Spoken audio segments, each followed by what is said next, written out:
জামাত আমাদের সঙ্গে আজকে ওনার সাথে আমাদের একটি বৈঠক হয়েছে। উনি আমাদেরকে স্নেহের হাত বাড়িয়ে ডেকেছেন আমাদের কথা শোনার জন্য। আমাদের কি কি সমস্যা এটা উনি শুনেছেন আজকে, এবং উনি আশ্বস্ত করেছেন সারা বাংলাদেশে আমরা যারা দ্বীনের দাওয়াতের কাজ করছি আমরা প্রত্যেকেই একসাথে একইভাবে কাজ করব। এতে কেউ যেন আমরা কারো কোনো মাহফিলে, কোনো বয়ানে, কোনো আলোচককে আমরা যেন বাধা প্রদান না করি। সবাই যেন নতুন বাংলাদেশে সুন্দর করে কাঁধে কাঁধ মিলিয়ে আমরা চলি, এই আহ্বান উনি আমাদেরকে জানান। প্রত্যেকটা যুবক যারা আমরা দ্বীনের দাওয়াত দিচ্ছি আমরা যেন একসাথে থাকি। এই দাওয়াত আপনাদের জন্য আমার পক্ষ থেকে রইল। এবং শাহবাগ ইস্যুকে কেন্দ্র করে যে বিষয়টি ভুল ধারণা নিয়ে এখনো অনেক ভাই আছেন, এই বিষয়টিও আমি ওনার কাছে বলেছি।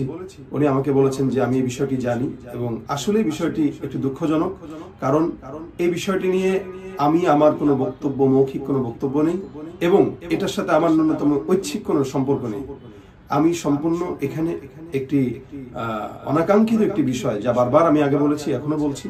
এরপরেও যদি কেউ এই বিষয়টি নিয়ে কোনো বাড়াবাড়ি করে, উনি বলেছেন ওনাকে অবগত করার জন্য। এবং আমরাও চাই কাঁধে কাঁধ মিলিয়ে প্রত্যেকটি দল একসাথে আমরা কাজ করব। আমাদের ভিতরে দ্বিমত থাকতে পারে, আমাদের মতের পার্থক্য থাকতে পারে, কিন্তু এই মতের পার্থক্য, দ্বিমতটা যেন মতবিরোধে পরিণত না হয়। আমরা চাই আগামী বাংলাদেশ সুন্দর হোক, সবাই কাঁধে কাঁধ মিলিয়ে ইসলামের জন্য কাজ করতে পারি। আপনাদের কাছেও দোয়া চাই, সকল দোয়া করবেন।